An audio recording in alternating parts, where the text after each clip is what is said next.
Lepo pozdravljeni. Danes v času nenehnih gneč, v času, ko poslušamo o tem, kako so zastoji na vseh možnih cestah, se bomo posvetili malce tudi prometni varnosti. Natančneje prometni varnosti motoristov. Zato je danes z nami Dario Benčič, član motorističnega kluba Kondor. Lepo pozdravljeni. Lep pozdrav. Torej, če začneva takole malce bolj kruto, 37 smrtnih žrtev je letos do 28. julija že padlo na slovenskih cestah. Ponavadi so med večjimi oziroma večje število smrtnih žrtev predstavljajo prav vozniki enoslednih vozil, motoristi, pa no, seveda tudi kolesarji. Ampak zakaj menite, da pravzaprav so tiste tako velike številke prav pri motoristih? Prvo bi najraje izpostavil to, da vsaj naslednjo vozila nima okletke. Nobena nima kletke, nobena nima nobene zaščite. Polno nadaljevanje potem odvisno od opreme, ki jo imaš, in od končnega faktorja sreče, kam in kako padeš. Recimo, če greš pod kamion, vemo, da imaš malo variante. Če greš prometni znak, ti bo zlomila hrbtenjačo. Če greš na robnik ceste, poškodba glave. Mogoče samo delček ograje, pa se ti zlomi roka. Ne? Ampak to so vse skupaj mali dejavniki, ki potem ravno na določenem odseku, na nedoločenem momentu, v določeni uri se pač ima nekaj za zgoditi in se zgodi. Ne? Dejansko je pa tako. Dve besedi bi danes uporabil, to je pa pamet in strpnost. Če te dve besedi povežemo skupaj, potem dobimo en zelo dober zvarek, ki nam bo pomagal skozi celo sezono, kako pametno voziti enosledno vozilo. Ja, se zdi se, da prav strpnosti manjka, sploh več, ko je gneče, bolj, ko so slabi vremenski pogoji, manj je strpnosti. To je to. Zdaj, zaradi tega sem omenil. Ne? Strpnost je ena velika dobrota, če jo imaš v sebi prerojeno, ali pa če te je nekdo naučil. Se pravi, biti strpen v prometu pomeni, da se ne spustiš provocirati, da se ne spustiš v nek beg za nekom, ki te prehiti in si misliš reči, jaz sem boljši, jaz se bom zdaj prehitil. Da si strpen, kot sta omenila vremenske razmere. Dež. Veš, da ko je dež, moraš upočasniti vožnjo. Prestavo ali dve višje, ni naglega zaviranja. Vse skupaj mora ratati dosti bolj elegantno, vse skupaj bolj elastično. In če vsega tega ni, se pravi, če ni strpnosti in potem še, ko smo imeli še pamet, ne, če povežemo strpnost in pamet, dobimo enega dobrega voznika. Ne. Samo zato je to dvoje pa povezati, ne, rabimo pa izkušnje. Tretja potem je tle faza, so pa izkušnje. Zdaj, pri avtomobilih dostikrat slišimo, varnostna razdalja je ključ do zmanjšanja števila prometnih nesreč. Je tako tudi pri motoristih? Isto. Pri motoristih je potem še hujše. Se pravi, to je zaradi tega, ker se pravi, ko trčiš pač avto v avto, ne, tam je še neka amortizacija in to, ne, ko se pa to zgodi motoristu, gre pa direktno na sprednje vijece in telo gre na motor in potem na avto. Ne. Se pravi, so posledice potem še hujše. Čeprav največji problem je hitrost. Ne. Dostikrat pa vendarle vidimo tako motoriste, ki na primer se skrijejo v veter od avtomobila, takrat ponavadi ne držijo ravno ne, takrat ne držijo ne držijo ravno varnostne razdalje, ampak lovijo za vetrje. Ne. Ampak ta voznik potem ne dvija. Ne. Se pravi, tam se skriva, ker mu je pač v moment udobno in da nima nos tistega pritiska zraka v čeladi ali pa na sebi, ne, se skrije malo za avto in vozi za njim. Ne. Vemo tudi kolesarji, vemo, kaj je za vetrje. Ne. Kako potekajo džiri, kako potekajo vse te dogovori in tako naprej. To je vse to, ne. Ampak to se bo redko zgodilo, da boste videli motorista za avto, da bo lovil njegovo zavetrje, ne verjamem. Tudi motorji, recimo vse svetovno znane dirke, vemo, kaj pomeni v zavetrju pred ciljno ravnino, ne. Mu pride v zavetrje z ovinka, ulovi njegovo zavetrje in gre počasi mimo njega, ne. To so tiste ključne potem desetinke, stotinke, ki odločajo recimo o zmagi, no, in dirki, ne. Pa sicer, če pride do tega, kaj mora narediti voznik avtomobila v tem primeru? Verjetno ne ustrašiti se.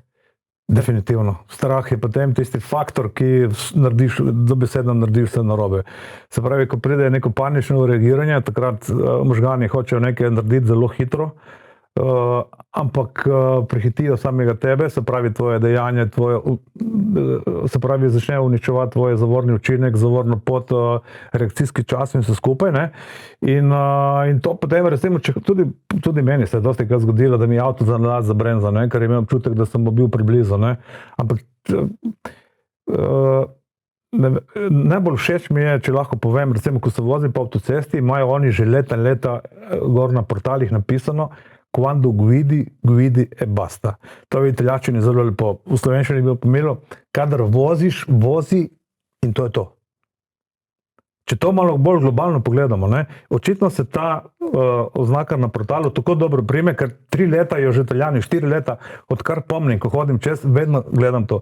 Quando guidi, guidi e basta. Se pravi, kadar voziš, vozi, se pravi, bodi zbran, bodi sproščen, bodi to, vedno moraš opazovati promet pred sabo in tudi za tabo. Se pravi, to je dobro. To je potem rata dober voznik. Ne. Zdaj, ko poslušamo takole, spoštujte tudi hitrost oziroma omejitve hitrosti.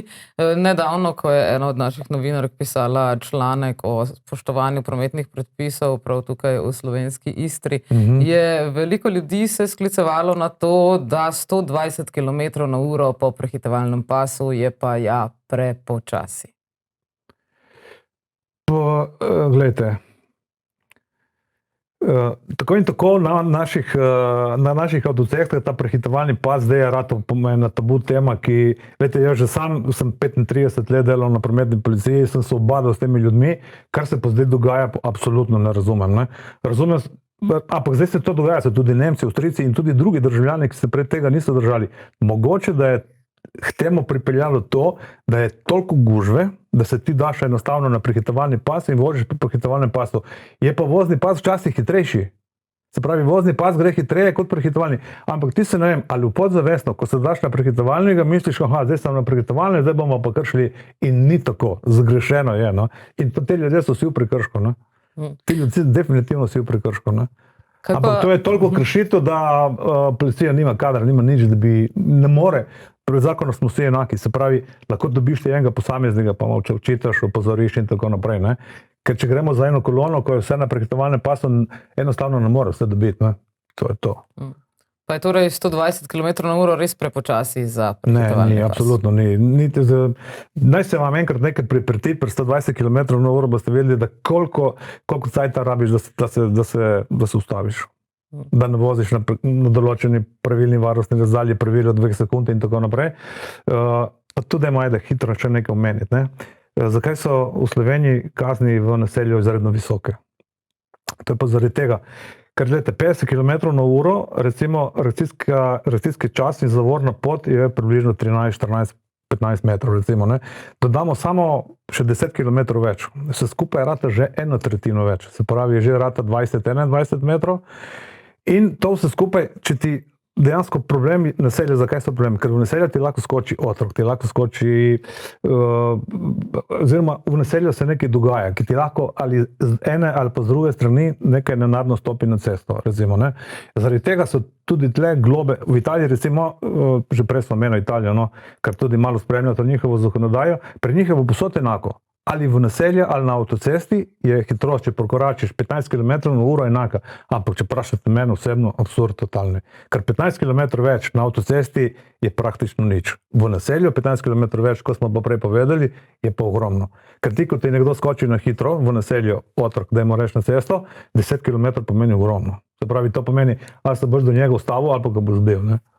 Pa so mogoče motoristi v naseljih vseeno bolj varni kot na avtocestah? Definitivno. Verjamte mi, ne verjamem, zdaj je pa tako in tako, radarjev je vedno več. Ne vem, če boste dobila motorista, da bo v naselju vozil čez omejitev. Tudi mi, ko gremo skupina kam, strogo se držimo omejitev v naseljih. Izven ceste je mogoče, včasih se malo prekorači, prehitevaš in to, ampak to spet ni, ne vem, kakšen prekršek. Naselje pa zdaj, mislim, bolijo, ker te odpalijo po žepu in dobiš en kup kazenskih pik. Ne? Ampak to moraš dozoreti. Se pravi, to, če ti to enkrat, ko smo rekli prej, strpnost in pamet in izkušnje, vse skupaj te pripeljejo do tega, da začneš tako razmišljati in rečeš, zakaj je tam naselje. Se pravi, tam nekdo živi, tam nekdo hodi s kužkom in tako naprej. Ne? Starejši ljudje mogoče slabo vidijo, slišijo in tako naprej. Zaradi tega moramo biti v naselju izredno previdni. Zdaj, ko ste že omenili vožnje v skupinah, ki se je motoristi radi poslužite, ja. Kakšna so pa tukaj pravila? To je menda težje kot voziti sam. Dejansko moramo se zavedati dejstva, vedno je en vodja skupine. Se pravi, tak, ki organizira pot, ki si je že prej pripravil neko idejo, kam bomo šli in tako naprej. Najšibkejši člen, se pravi, te skupine, mora biti takoj za njim. bolj ko je izkušen voznik, bolj se lahko pomika nazaj. Najbolj izkušeni vozniki so potem zadnji. Pravi, zadnji voznik ima največ dela potem. Dajmo reči skupino 10 motoristov, recimo, ne, gremo se nekam odpravimo, ni variante, da bomo vsi naenkrat prehitevali, vsi naenkrat šli skozi rdečo luč in tako naprej. So določena pravila, vozimo na cikcak, nikoli ne vozimo en za drugim, se pravi zaradi varnostne razdalje, vozimo en malo levo, en malo, mislim, v enem desnem robu vozišča, en meter od robne sredinske črte in tako naprej. To je ravno zaradi tega, da če pride do nekega nenadnega zaviranja, smo tam pripravljeni. Ne? Tema, ki jo moraš usvojiti, ni to, da boš kar tako pobravil. Ne? Kilometri in kilometri. Izkušnje potem pripeljajo do dobrega voznika. Tudi levi ovinek je za motoriste menda malce bolj drugačen od desnega. Dejansko je tako res. Ne? Lejte, čiste dinamika levega desnega ovinka že po naravni poti so čisto drugačne. Ne? Se pravi, levi ovinek je, se pravi, pomaknemo se na čim bolj na desno robo vozišča in se potem pomikamo proti sredini levega, se pravi, v levi ovinek, se pravi, do sredinske črte. To je potem prihaja največ težav. Se pravi, ko že mi pripeljemo do sredinske črte, se z motorjem naknemo. In to pomeni, da motor je mogoče še na desni strani, na desnem voznem pasu, ampak celo telo je pa na drugi strani. Zdaj, če je to neka široka, dovolj cesta, ni problema. Ko pridemo pa mi na neko regionalno ali pa celo lokalno cesto, ne, in ko to cesta damo na pol in ko po drugi cesti nasproti pride kamion pa avtobus, ne, nam tam potem zmanjka prostora. Ne. Zaradi tega sta dejansko tudi po naravni poti nekomu bolj ležijo levi ovinki, nekomu bolj ležijo desni ovinki, ne. Tudi za voziti in tako naprej. Ne. Desni ovinek je pa ravno obratno. Desni ovinek se pa postavimo na sredinsko črto in potem gremo v desno proti desnemu robu vozišča. Ne. Tako da to je zelo zanimiva zadeva. Je pa to v primeru, če je dovolj prostora? Kaj pa v primeru, naprimer zdaj, zastojev, gneč? Je taktika enaka? Ali? Ne, normalno. Glejte, ko se pojavijo zastoji in to, potem, ko smo že prej na hitro povedala, ne, je skoraj nemogoče od motorista pričakovati, da bo stal v koloni pri tej temperaturi z usnjenem kombinezonu, čelado na glavi, rokavicami, hlajenje motorja, ker verjamete mi, ko sem že prej rekel, več kot 5-10 minut tam na mestu ne bi držal. Zaradi tega vedno kot motorist in kot nekako sem načeloma vedno spoštoval in znal oceniti, ali ta voznik, ki vozi počasi mimo kolone, vozi to varno, počasi spremlja, kaj se okoli njega dogaja, ali pa si videl nekoga, ki je brezbrižen in to in zapolni šusa mimo kolone. Ta si zasluži potem obdelavo, se pravi, si zasluži vse ono, kar mu gre. Je pa bistvena razlika med tem motoristom, ki vozi izredno počasi, gleda vsak avto, gleda, če bi kdo odprl vrata, če bi mogoče kdo pokrožno obrnil in tako naprej, ne? Ali pa oni, ki brezbrižno, se pravi, se ne bo bilo nič, ne? Z malo večjo hitrostjo mimo cele kolone. To so kandidati. To so potem kandidati, s katerimi se na koncu obadamo in se števamo številke. Torej, črne številke bomo rekli. Črne številke. Nažalost, črne številke. Ne? Moramo, še to, da dejansko kaj je hitrost. Ne? V večini primerih je hitrost tako bi povedal, večja kot je hitrost, večji nastane faktor tveganja. To je pa zaradi tega, ker hitreje, ko vozimo, počasneje se bomo ustavili. Se pravi, rabili bomo, ko bomo reakcijski čas in zavorna pot, recimo pri 100 km/h, to je že en kupenih metrov. Če lahko samo zdaj na hitro meni, da bo bilo ljudem jasno, zakaj se gre. Recimo na ene dirkališču, kjer voznik doseže z lahkoto 300 km/h, ne, v eni sekundi prevozi eno celo nogometno igrišče. To je ena sekunda. Ne. Celo nogometno igrišče je dolgo 80 metrov. Se pravi, kar pride notri vmes v to sekundo, se pravi, ne, ta smo zamudili vse. Ampak na dirkališčih je to odprto, greš v pesek, če narediš nekaj narobe, se ti ne bo sigurno nobeden, mislim, boš pa mogoče poškodoval motor ali pa sebe. Ko pa to počneš na neki javni cesti, odprto tudi za drugi cestni promet, ne, je potem pa to rizik, da v njem sploh ne govorimo. Ne. Do kakšne mere pa se lahko motorist zaščiti z zaščitno opremo? Je ta sploh obvezna, predpisana ali gre bolj za... Pri nas je zakonsko določeno samo to, da voznik mora uporabljati homologirano varnostno čelado. Ampak to je definitivno premalo. Ne bom rekel, tudi jaz danes sem prišel v Koper, sem si dal samo čelado, ampak stanujem blizu in tako naprej. Kakšna daljša pot in to potem definitivno. Vsem spadajo potem rokavice, zaščita za hrbet, kombinezon, ki ima najmanj notri zaščite za komolce, za ramena in tako naprej. Vse motoristične hlače, če ne že usnjene vsaj mogoče z dobrega džinsa, z vsadki kevlarja, se pravi na kolenih in na bokih in seveda absolutno dobre motoristične škornje. Dobre motoristične škornje pomeni, da si dobro stabilen na motorju, da se počutiš varnega na motorju. In seveda smo pozabili še povedati nekaj o rokavicah. Rokavice so tudi izrednega pomena, zdaj zadnji trendi kažejo na to. Najboljše rokavice so tiste, ki jih še s paskom zategnemo tle okoli zapestja, to pa zaradi tega, če imaš že zapri do nekega paca, preprečijo to, da ti rokavico sname dol z roke. Se pravi, se motoristi tudi učite padati mogoče? Obstajajo tudi šole padanja, ampak to je izredno potem zahtevno. Vemo, povsod te učijo, se pravi, čim bolj spusti motor od sebe in še ga odrivaj z nogami stran. To je v osnovi to. Nikoli se da te kar zagrabi, pa da si z njim, da drsi z njim. Se pravi, motor čim prej spusti in še mogoče z nogami ga odrini stran od sebe. To je zaradi tega, ker tako in tako, ko pademo, je hitrost. Zdaj, če motor drsi po svoji strani, mi po svoji strani je v redu. Če postanemo pod motorjem, sama teža motorja, potem še lahko dodatno povzroči poškodbe. Se pravi, zdaj, če ne vem, kako spremljate te prvenstvo MotoGP in to, tam so zverzirani paci, recimo tam vsak voznik pade, ne vem, 50-krat na sezono, in tam se potem nauči. Tam vedno zdrsnejo v pesek, recimo. Izredno kdaj se zgodi, da pride do neke hujše poškodbe, recimo mogoče pride, ko pride pri katapultiranju, pa pride poškodba roke, noge, recimo zlom, ali pa potem, ko drugi voznik, en pade, pa uni vzadej prileti v njega, tam prihaja do hudih poškodb. Drugače pri teh zdrsih in to načeloma gre vse brez poškodb. Kako pa je s peskom na cesti? Zdaj motoristov praktično pol leta ni na cestah, zdaj tudi namesto soli se že nekaj let po cestah raje trosi pesek, ki gre veliko težje dol z cest. Ja, zdaj to je pa pomembno tako. Se pravi, mi tudi v našem motoklubu Kondor vsako pomlad organiziramo to našo famozno slavno preventiva v novo turistično sezono.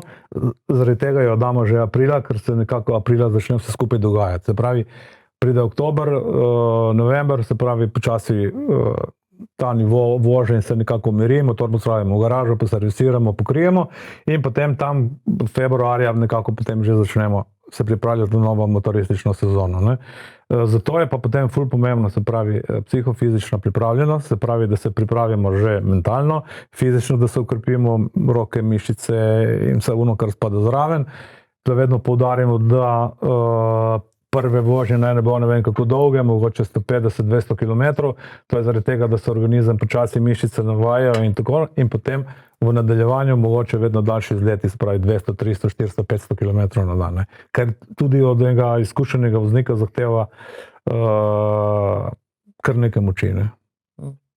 Sicer pa kakšne priprave pa naprimer predlagate pred začetkom sezone? Torej, kaj je potrebno postoriti na motorju, ki torej nekaj mesecev stoji? Se pravi, motor, že vizualni pogled motorja, recimo enega dobrega voznika, ki je mogoče kakšna oljica, se pravi, pušča čeljusti, pušča mogoče sprednje vilce, pušča mogoče kakšno olje iz motorja in tako naprej, to se potem lahko vpliva vse na varnost. Se pravi, tisto olje lahko pride na disk bo rato masten, ko bo treba zavirati, ne bo zaviral in tako naprej in tako naprej.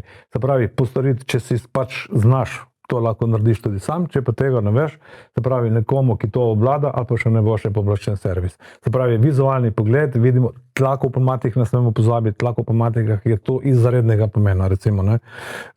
Premalo pneumatike, premalo tlakov pneumatikah pomeni že prvi ovinek lahko pripelje do padca. To je zaradi tega, ker guma potem ne odigra svoje vloge, rata čisto mehka in takrat, ko mora ona odigrati, se pravi, ko mora omogočati oprijem, ga ne oprijeme, takrat lahko pride do slabega oprijema in po čisti neumnosti lahko hitro do padca.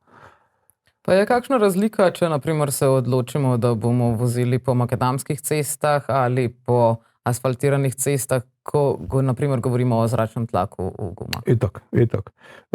Že, gledajte, če imamo že nek bolj danes sodoben motor, imamo že to v nastavitvah na vzmetenju, recimo road, se pravi cesta, ali pa dinamična vožnja, se pravi spet, ne vem, magistrala, ne, ali pa enduro vožnja, to je ravno tako, ki smo imeli zdaj, pesek, enduro in to.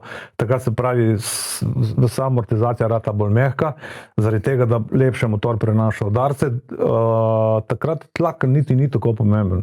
Ker na makadamu, recimo, tam ni nekega polaganja ali pa nekega drsenja ali ne vem kaj, ne, ampak je tam samo pobiramo luknje, to blažimo udarce in tako naprej. Ne. Zaradi tega, da ti motori, recimo, malo bolj sodobni in to imajo že te osnovne hitre tipke gor na balanci, da lahko to uredimo tam, ko gremo. So pa različni tipi gum, recimo. Imamo samo guma, ki je samo recimo za makadam, ne, ali pa gume, ki so road, recimo, ne, samo za na cesto. Ne. Se pravi, ko gremo z neko road gumo, lahko se tudi vozimo po makadamu, ampak seveda toliko bolj primerno, se pravi, prilagodimo hitrost in tako naprej, ker sigurno ni tako dobra kot tista guma, ki je sama za makadam, recimo. Ne. Koliko je pa pomembno tudi, da se motoristi naredijo, da ne rečem, vidne. Radi jih vidimo takole, naprimer v filmih jih vidimo v džins hlačah, v črnem oblečeni, njihovi motori so črni. To se težko vidi na cesti. To se težko vidi na cesti. Jaz zdaj že nekaj let poudarjam, da dober motorist mora biti, se pravi, že sam mora polagati pozornost na druge, ker tudi ogromno karambolov se pripeti, ko motorist sploh ni kriv. Ne? Se pravi, ima mogoče malo večjo hitrost, ampak so skupaj, ne? Ampak so drugi dejavniki, ko jih drugi vozniki prepozno opazijo, ne zaznajo in tako naprej. Se pravi, to so ravno ti prihodi stranskih cest na glavne ceste. Ne? In to je tudi statistično, če gledamo, ki je razen hitrosti, ravno to izsiljevanje, ne? Pripelje do tega, da potem pride do nekega padca. Ne? Ampak ko že pride se pravi, ko pride do nekega izsiljevanja, ne, se pravi, to gremo potem na polno. Se pravi, v avto ali v ugav avta in tako naprej, ne, letimo čez motor, ali pa če imamo še to nesrečo, preletimo celo v avto, ki nas je izsilil, ne, in tam so potem posledice hude. Ponavadi se niti ne končajo tako dobro. Ne. Zaradi tega je, to smo hoteli povedati, biti na motorju, se pravi viden, se nek brezrokavnik rumene barve, čelada rumene barve, če imaš že črn motor, recimo, ali pa črne hlače, ali pa mogoče tudi črn zgornji del, imej vsej čez en svetleč brezrokavnik, da te potem ljudje na večjo razdaljo zaznajo, da te opazijo. Se pravi, ko smo že prej omenili, v cestnem prometu danes imamo vse živo, od enoslednih vozil, skuterjev, eskerojev, spomladi motokultivatorjev, frez, traktorjev in tako naprej. To so vsi vozniki, ki, ne vem, ki mogoče nikoli ni vozil motor. In če ti nisi nikoli vozil motorja, nikoli ne boš imel tistega občutka, oziroma boš imel nek dar zaznavanja. Jaz recimo, ko se ustavim v križišču in ko vidim že po tipu luči, vidim, ali je to motor, ali je to cestni motor, ali je to GS, ali je KTM, ali ne vem. In točno vem, da se mi približuje motor in je zelo težko tudi zaznati njegovo hitrost. Ne? In zaradi tega, če si viden, se pravi, da ne samo, da vidi luč, da vidi tudi neko gmoto, se pravi tam nekaj rumenega, se pravi, ki se mu približuje, dobiš takoj, dobijo možgani približno, nekdo se ne približuje, bo mogoče počakal, videl, da gre on mimo in se potem vključil. Zaradi tega to je izrednega pomena.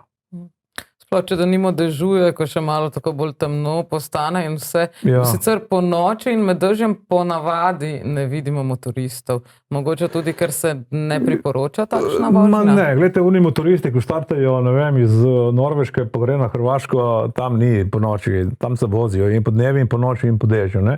Ampak spet treba dozoreti za tako vožnjo, ne. Za dež, lahko na hitro povemo, zakaj se gre. Recimo, kot daljše obdobje brez dežja, pomeni, na cesti se nabirajo mikrosledi, olja, odpadnega, delci, prah in tako naprej. To vse ustvarja neko gmoto. Zdaj, ko pride po daljšem času do dežja, se pravi do stika z vodo, se tvori neka formula, ki se vse te stvari nekako povežejo skupaj in zaradi tega rata vozišče še toliko bolj spolsko, kot je bilo prej. Ne? Najbolj kritičnih je prvih 7 minut. Se pravi, te reakcije nekje na cesti, se pravi, vse te Se pravi, ko smo rekli kombinacije z tem prahom, odpadnim gorivom, kapljicami olja, kurilnega olja in tako naprej. Po 7 minutah pa je nekako so na dobrem asfaltu so ugotovili, da se to vse spere in potem rata asfalt dejansko tako, kot je bil suh, ampak še zmeraj dovolj spozek, da moraš voziti malo počasneje. To pomeni, dober motorist bo sigurno vedel. Na takem asfaltu ni naglega pospeševanja, ampak vedno predstava ali 2 više, kot bi bilo normalno. Se pravi, če na nekem odseku ceste vozimo v 3. predstavi in dežuje, se pravi, ni dobro, da vozimo v 3., ampak damo 4., 5. in potem niti gas, recimo, če damo gas naenkrat, ne bo tistega grobega odreagiranja zadnjega kolesa na pneumatike na asfalt, ampak se potem se skupaj to malo zavleče in nam ne povzroča nevarne situacije. Kako pa je, na primer, pri avtih smo navajeni, nekateri imajo pogon na sprednja, zadnja, na vse 4. Kako je pri motorjih? Pri motorjih tega ni. Pri motorjih imamo strogo pogon na zadnja kolesa, s tem, da imamo pogon preko veriga ali pa na kardanski pogon. Se pravi, prednost enega ali drugega, se pravi, ta na kardan je bistveno nekoliko dražji kot ketna, ker potem tam ni nekega vzdrževanja. Pri ketni je pa tako, da tam nekako boljše zaznavaš motor, gas in to vse skupaj, ne? Ampak tam je potem vzdrževanje, mazanje vsake 1000 km, kamorkoli greš, čistiti ketno in tako naprej, ki kardan recimo tega ne. Imajo pa zdaj zadnje generacije motorjev pa ogromno enih dodatkov elektronskih na sebi, ki delajo na varnosti, ne? Od ABS-a, ASC-a, CSD-a in ne vem še kakšnih drugih oznak, ki skrbijo za to, oziroma že sami proizvajalci hočejo narediti, da je motor izredno varen za tistega, ki ga kupi. Je res, da obstajajo torej tudi že zračne blazine za motorje, airbagi? Že obstajajo že nekaj let. Zdaj imamo že tako dobre in spopolnjene, zdaj delujejo že preko GPS signala, satelit te spremlja in točno ve tudi, koliko je tam hitrost in točno ve tudi, če ti nekaj narediš narobe, da si tam nekaj prekoračil, zazna pritisk in se samo aktivira. Stari ABS-i so bili pa tako narejeni, da si bil z neko vrvico privezan na motor, se pravi, ko si odletel od motorja, si tisto vrvico napel, plin se je sprostil in se ti je airbag napihnil, ne. Zdaj pa sploh teh vrvic ni več, ampak je vse preko GPS-a. Izredno dobro. Recimo, ko si pripnemo ta zgornji gumb, tukaj zgornja del na kombinezonu, vklopimo pač ta GPS in airbag in nas potem on spremlja, ne. Se pravi, točno ve, kje smo, kaj smo in točno zna usmeriti, recimo, ustvari določen, ko pride do določenega pogoja, ko se ustvari nekaj pritisk, oziroma se izenači neka brzina, ki je višja od tiste, ne, se pravi, pride do in zazna, se pravi, zazna smer, da ni več ta smer, ampak te postavi v neko smer, ki ni več izvedljiva, ne, in tam potem on zazna to in, se pravi, to je hrbtenjača, ramena, ta izredno vitalne funkcije, ne.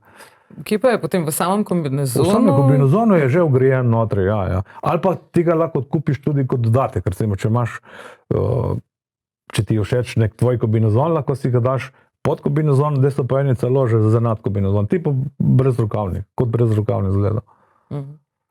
Sicer pa kdaj sami ponovadi rečete, no, zdaj pa se je sezona zame začela? Se pravi, nekako marca se začnemo prebujati kot medvede zimskega spanja, se pravi tisti prvi izleti in to aprila poudarja izrednega pomena je, da se začnemo fuljetek akcij, ki upozarjajo na to, da se začenja motoristična sezona, pa organizirajo, tako kot naš klub vsako leto, zdaj že 16. leto zapored, ta dneve preventive in varnosti. Tam privabimo, letos nam je uspelo celo čez 350 članov privabiti, izredno dobro obiskan poligon, sodelovanje z inštruktorji policijskimi. Vsako leto imamo več udeležencev, se pravi, vsi ti udeleženci nekako dozrevajo in dejansko so vsemi temi leti so prišli do spoznanja, da dejansko je to edini pravi način, da nekako tam na poligonu osvojiš to znanje, zaviranje, izogib oviri, vožnja v slalomu in še en kup enih takih unih je, ki dejansko jih ti mogoče že veš, ne, ampak rabiš samo določen trenutek, da jih spet vzbudiš, ne. Aha, tak, mogoče to je to, ne. Dober voznik je tisti, ki bo naredil ogromno število kilometrov. Ti znanja voziti motorja ne moreš kupiti. Avtošoli te naučijo, kaj so pravila, kako se gre, kako je to, koliko so omejitve, ne, ampak za potem biti dober motorist, da bo celo življenje preživel na motorju, ne, moraš pa prevoziti enih ogromnih kilometrov. Definitivno brez tega ne gre. Pa morajo motoristi zdaj, tako kot avtomobilisti oziroma tisti, ki se želijo opraviti vozniški izpit, prav tako opraviti tečaj varne vožnje? Ja, in to je dobro. Tle mislim, da nismo čisto nič brcali o tomu. Dejansko je voznik, ko dobi izpit, potem ima 2 leti cajt rok, da se pač na neko šolo varne vožnje, ali je to Vransko, ali je Logatec, ne vem, kje je, in tam pridobi potem še tista nadaljno znanje. Tisto, kar mu mogoče manjka, kar je osvojil, se pravi, ko je naredil izpit, potem je naredil nekaj kilometrov, v 2 letih je že nekaj znanja osvojil za kilometri, zdaj pridemo pa na en rang višje, in tam mu potem povejo zdaj, kako se reagira pravilno, kako pogledi, kakšen motor imaš, ta inštruktor dela s tabo, recimo ti pove, kje je kaj, kakšno opremo imaš, ti svetuje, kako se zavira, kako pravilno gledaš, kakšen je pritisk, sprednje recimo ročice, zavore, zadnje, pravilen položaj na motorju in tako naprej. En kup je teh malih dejavnikov, dejansko bi rekli skoraj tako. Vožnja motorja je kot dober temelj za hišo. Če boš ti začel šparati pri temeljih in bo gradil hišo, hiša zaradi slabih temelj bo nekje počela. Isto je pri motorju. Tu ni šparanja. To je dejansko, se pravi, ko se že odločiš, da se boš pač vozil z motorjem, se govorimo skuterji, pa malo močnejši, 125, 250, pa kar nekaj prideš na motor, ne vem, 800 000 kubičen in že 150 konjskih moči, ki gre že z lakoto 250 na uro, tam potem rabimo izkušnjo. Pa je torej priporočljivo, da se dejansko postopoma. To definitivno. Tudi tega se ne da prehitevati. Imamo pač talente, ki to mogoče malo prej, ne? Ampak to definitivno. Vem, sem delal z ljudmi, sem delal s preventivo, obravnaval se hude prometne nesreče, potem delal z žrtvami in tako naprej. Ne? Tako da verjamete mi, da prav gotovo to ne gre kar tako. Ne moreš iti v trgovino in kupiti znanje, zdaj sem pa dober motorist. Enostavno ne gre. Treba se voziti, delati kilometre, spoštovati sebe, spoštovati druge, ko smo rekli prej, biti strpan, pametno voziti in to so ti glavni dejavniki. Zdaj, ko tako govorite in o vaših preventivnih akcijah, kaj vse pa pravzaprav vaš motoristični klub še počne? Zakaj ste se sploh odločili recimo ustvariti motoristični klub? Naš klub ima kar nekaj dolgo zgodovino, zdaj mislim, da 16 let je že uradno kot motoklub Kondor. Prvo so se srečevali, mi se zdi, na enem benциnskem servisu. No in potem je padla ideja, smo dobili razpis preko mestne občine Koper, smo dobili en prostor v Manganelu, krajevni skupnosti Manganel, zapuščeni, in to je pa tam udarniška akcija, 2 leti, se pravi, udarniško renovirali vse na novo in si ustanovili klub, kjer se zdaj ful dobro počutimo, delamo na tem.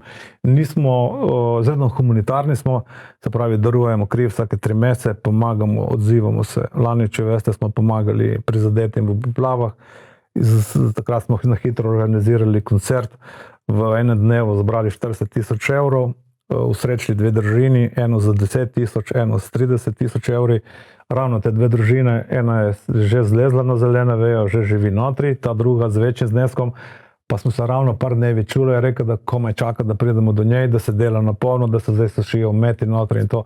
In to je ono, ki potem dobiš občutek, ko nekaj narediš in nekomu daš, ko dejansko rabi. Ne? To je pomen, mislim, to, če si rojen za to, je potem to. To je nekaj čudovitega. In naš motoklub Kondor dejansko mi živimo za to. Ne? Izredno radi pomagamo. Kaj pa tisti filmski motoristi, ki se tako pretepajo med seboj? To je čista faljena tema. Normalno, tam je pač akcija, ne? Ampak mi teh akcij dejansko ne rabimo. Mislim, imamo tudi nekaj mlajšega kadra, ampak večinoma smo že, bi se rekli, v letih dozoreli. Po cesti absolutno ne divjamo več, vedno nam je preventiva, se pravi varnost na prvem mestu, bistvo je, kdaj pridemo z ene točke A do točke B, ali je to pol ure kasneje ali ne, tako in tako, uro in pol na motorju, 1:45 se moraš staviti, piti vodo, ker če ne dehidrira, spiješ kavo in greš naprej. Tako da, zdaj se mi pa mudi, ne, to je potem napaka. Tudi še nekaj bi rad povedal, motorist, ki mu nekaj ne štima. Ali je to problem v službi, ali je to doma, ali se skrega s punco, ženo in ne ve nekaj in se reče, veš kaj, jaz razdejem džiro z motorjem. Ne? Napaka. Napaka, ker ti na motorju moraš biti zbran. en kupen informacij predzobivaš ti naenkrat, se pravi, od vidnega polja, ki se ti pri večji hitrosti oža in tako naprej. In take stvari potem dejansko vplivajo na tvoj tip vožnje, na tvojo sceno vožnje in tako naprej. Ne? In jaz pravim, ko ti ni dano, ko ne rabi, da greš na motor, ne hodi, ker takrat se ponavadi radi še prej kaj prepetire. Zdaj pa veliko govorimo o vožnji. Kako pa je s parkiranjem? Parkirnih mest za motor je tako malo, da jih je skoraj da samo za vzorec. Ampak hvala Bogu nas nekako pustijo, nekako pač motor nekam pač stisneš, ne, niti radarji in to redko kdaj dobimo kako... Tudi jaz sem ga zdaj recimo spustil tle gor v ulici, čisto nobenega ne moti, ne. Priješ zelo lahko mimo njega in vse skupaj, ne. Čeprav vem, da ga ne bi smel tam pustiti, ampak sem ga pustil, je v senci, ne, in tako naprej, ne. In mislim, da se naravno to dogaja. Dejansko, glejte, Izola, Portorož, Koper, Piran, če pogledate, imajo že bokse narejene za motorje, ne. Se pravi, en boks od avta gre notri 5-6 motorjev. Se pravi, ko gremo nekam skupina, če nas je 10, zasedamo dejansko 2 placa, recimo za 2 avta, ne, in nas je tam 10. Nismo mi neka uvira, recimo, ne. Ali pa vedno ga lahko nekam stisnem, tako da ne povzročam zaradi tega nekim pesem težave ali pa otrokom ali pa bilo nekomu. Ne. Imaš zajet, dejansko problem je parkiranje, ne samo pri nas. Mislim, da posod po Evropi je zdaj ravno problem parkiranja. Parkiranje zastonj praktično več ni. Kamorkoli greš, moraš to, pa moraš čakati, pa moraš hoditi. Pa to, in zaradi tega se tudi dosti, recimo, zaradi tega se zdaj dosti ljudi poleti vozi z motorji, ne? Ravno zaradi tega, pa vsi pride z motorjem čisto tam. Grem na banko, vsaka banka ima tako vhod notri, da se pripelješ dejansko z motorjem do banke, recimo, ne? Noben ti ne bo nič rekel, ne? Govorim vse previdno, nič tam devijat, nabijat gas ali ne vem kaj. Bi se rekel kulturno, biti kulturen voznik, ne? Odkje pa potem mislite, da pridejo tisti napisi pred nekaterimi restauracijami, motoristi Welcome. dobrodošli, Ja. bikers welcome. Ja. To pomeni, da nekje druge niso? Ne, to pomeni, da te ljudje, tam se večkrat ustavijo motoristi, imajo z njimi dobre izkušnje, ne? In že to, že kot motorista, recimo, če si tam prvič, ne, ko vidiš recimo napis welcome vozniki, ne, se pravi, te spoštujejo, ne, se pravi, te vabijo, pridi, ti potem mogoče, ne vem, nudijo kakšen popust, ne vem, boljšo sceno in tako naprej, ne. Pa hodite tudi kaj na motozbore? Ja, absolutno. Organizirate kakšnega? Tudi. In mi imamo pač ta naš tradicionalen novoletni, 6. december je rezerviran za nas v domu v Vanganelu. Lani To smo pridete imeli brez motorjev? Dejansko, ne, gledajte, ogromno število ljudi, ampak ogromno jih pride z avtom, ker je mrzlo, ne, ampak ne se misli, da ne pride z motorji. Oni pravi pridejo z motorji. Oni pravi pridejo z motorji, ne. Tako da na račun tega potem vračamo obiske, se pravi, ker to je tak smisel, nek kultura, se pravi motoklubov, se pravi, oni pridejo k tebi, mi moramo jih njim, ne, tako se to obrača, se pravi, oni pri nas nekaj potrošijo, mi pri njih nekaj potrošimo, ne, in to se skupaj to kolo se obrača in gre v pravi poti. In s kom si trenutno izmenjujete obiske? Ogromno, vsi motoklubi, se pravi, od vse slovenski motoklubi, zdaj so bili eni naši člani, recimo v motoklub Kozarac, Srbija, potem so bili zdaj v Slunju, Hrvati, ta vikend tudi sobota, izredno lep motozbor, zdaj naslednji ne vem, ki je, ampak vsak vikend nekako probamo tako, da ne hodimo vsi, se pravi pa 3, 4, 5 članov, ne, ampak da nas gre, recimo, če se le da, se pravi 3 člani tam, 4 tam, 3, da imamo več teh motozborov pokritih, ne. Pa poslušate tam hard rock, Ja, metal? to je. Ja, se veste, kako je, ne. Na motozborih ni neke romantike, ne, ampak je tam že kot ljubitelj, se pravi, no, mislim, motorjev, že nekako samoumevno je, da pride malo bolj do trdega roka, ne. Ja. Ste pa ali ste edini motoklub na obali? Ne, imamo še nekaj motoklubov tu, recimo smo mi, pa je Redaj, pa še nekaj jih je tako, recimo, ampak mislim, da smo mi, kar se tiče promocije in tega, smo, da največ delamo, se pravi, največ teh eventov imamo, največ teh humanitarnih akcij, se pravi, krvodajalskih akcij, ko smo rekli pomoč, zbiramo donacije, enkrat, dvakrat na leto gremo tudi zbiramo pomoč za živali gor, za muce, za kužke in tako doniramo tudi njim in tako naprej. Tako da stalno se nam nekaj dogaja. No. Kako pa prišlo pravzaprav do te dobrodelne note? Ne vem, že naš predsednik Stipe je, mislim, kot človek je izredno, mislim, vse bo naredil za tebe, ne, ni stvari na svetu, ki jo ne bi naredil, recimo, ne, in tam potem mislim, da se črpa ta energija, dobrodelnost, da je on to dobro upeljal v naš klub in to je potem ostalo, oziroma to te potem pritegne, ne, tudi če mogoče nisi, ne vem kako, na začetku k temu, ne, ampak potem, ko spoznaš, da za temi majhnimi, recimo, stvarmi in tako lahko nekoga srečiš, ti potem na koncu pomeni vse.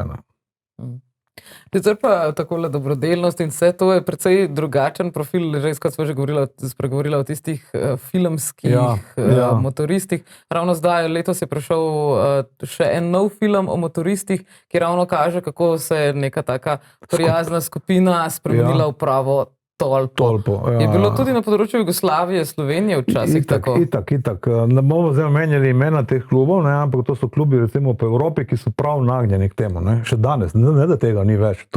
Verjamte mi, da v Avstriji, Nemčiji ti klubi še močno obstajajo, tudi pod nas je kakšna podveja tega, ampak dejansko oni pač imajo svojo strategijo. Zdaj, če so mogoče malo bolj nasilni in tako naprej, glejte, jaz enostavno nimam se pravice vtikati v njihov statut in njihova pravila. Ne. Mi za to definitivno nismo, mi zaradi tega imamo svoja pravila in igramo nekako potem, ker vidimo tudi, kako smo drugje sprejeti, kako nas ljudje sprejemajo, kamorkoli, ti si motoklub, vi ste pomagali v Uniju, vi ste korodajalci. Ja, to smo mi. Pa, ko ste prej omenili, ne, nismo mi neki posiljevalci, ubijalci in ne vem kaj, ne, hard rockerji in ne vem kaj, da bomo delali kažim po cesti in tako. Čisto nasprotje tega. Torej vozite brez skejta na rokah? Razumem, brez skejta na roki, definitivno, ja. Pa so vas mogoče ti nasilni klubi kdaj vseeno spravili v kak izziv? Ne, definitivno ni, enostavno niti se ne pustimo sprovocirati. Mogoče, enkrat, ko si motorist, potem doživiš 1001 stvar na cesti. Tudi do kakega fajta včasih mogoče kje pride, ne, normalno to je čeprav tle na obali, tle, kar se tiče, mi nismo temperamenti, neki ljudje, neki pretepači, ne. Recimo bolj ponosni so Štajerci na sebe in tako naprej, ne. Gorče se na sklofa jih par, recimo na vsake veselici ni nič, ne. Pa nas pa tega ni in nikoli ni bilo, jaz sem tle rojen, tle živim, pa jaz ne vem, če sem se v življenju enkrat sklofal. Je v Italiji podobno, tja dosti krat zahajate? Ja, dobro, zdaj italijansko sceno niti ne vem, kako dobro ne poznamo, imamo pač tle en par klubov domov Falcona in tako. Pa je, tudi v Italiji verjetno je, ne. Prihaja do tega, definitivno prihaja do tega. Ravno tle se tudi inspiracija, ravno za te filme, ravno iz teh nasilnih skupin vlečejo in tako naprej. Ne. Ja, bolje zanimivo kot... Seveda, bolje to zanimivo z unga, ki gleda, recimo, ne.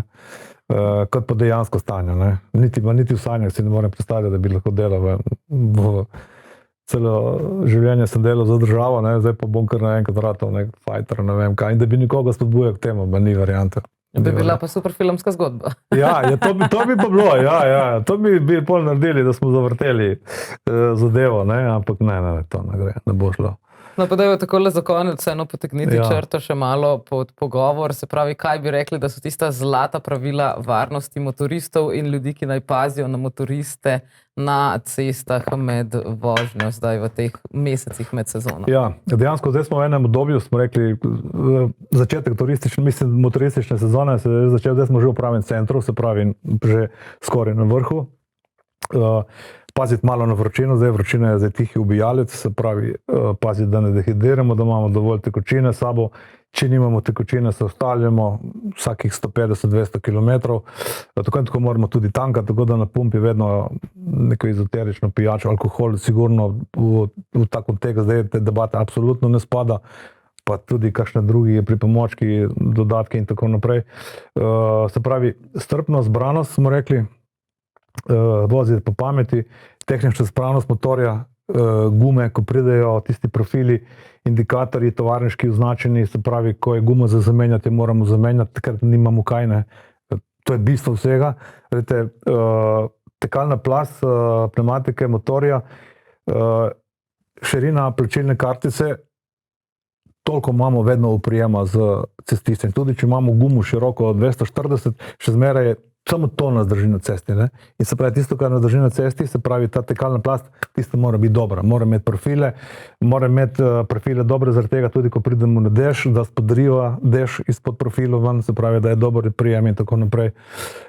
Izbrati primeren motor sebi, ne takoj kupiti neko raketo, ampak ko smo prej omenili, tudi na starše apeliral, tako je vozniki, skuterje in tako predelave in tako naprej. Ne.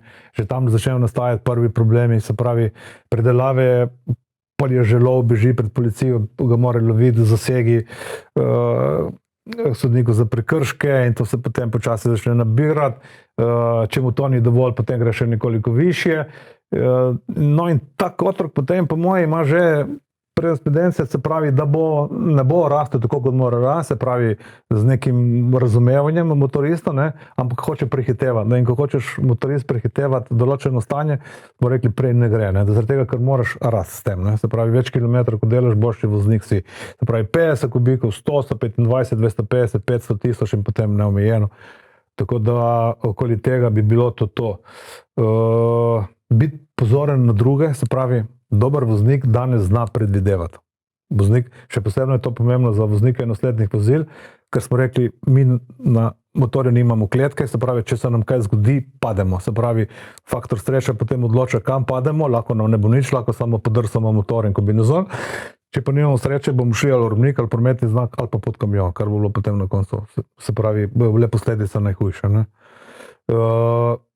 Apeliram še na to, smo rekli, vedno iti na motor, takrat, ko se čutimo, da gremo, da vse stvari štimajo. Jaz vedno vem, da ko sem kam šel z motorjem, tudi osebno, privat, ko greš od doma, ne, mi potem žena reče, veš, da si bil na motorju, saj sem skrbela, da se ne bi kaj zgodilo, da ne bi to, da ne bi ono. Vedno je nek dvom v to, ali se boš vrnil varno domov. Ne. Se pravi, zaradi tega moraš biti pozoren, kar se dogaja pred tabo, za sabo, opazovati križišča, levo, desno, zaznamovati, mislim, dobro predvidevati, kaj se lahko pripeti in vse te male stvari moraš biti pozoren. Ko enkrat usvojiš vse to, potem boš rato malo, bi se rekel, zagrenjen voznik, ne, ampak boš rato varen. In to pomeni, da boš začel sezono, se pravi spomladi in jo boš končal jeseni, varno in se že potem pripravljal na drugo sezono. Na hitro povedano. Ja. Dario Benčič, lepa hvala za vse te informacije in za obisk v studiu. Malenkost, hvala za povabilo. Tako, dragi gledalci, vi pa le ne pozabite, na cestah nismo sami in potrpežljivost lahko tudi rešuje življenja. Skrbimo zase, skrbimo za druge in se vidimo spet na Megafon TV.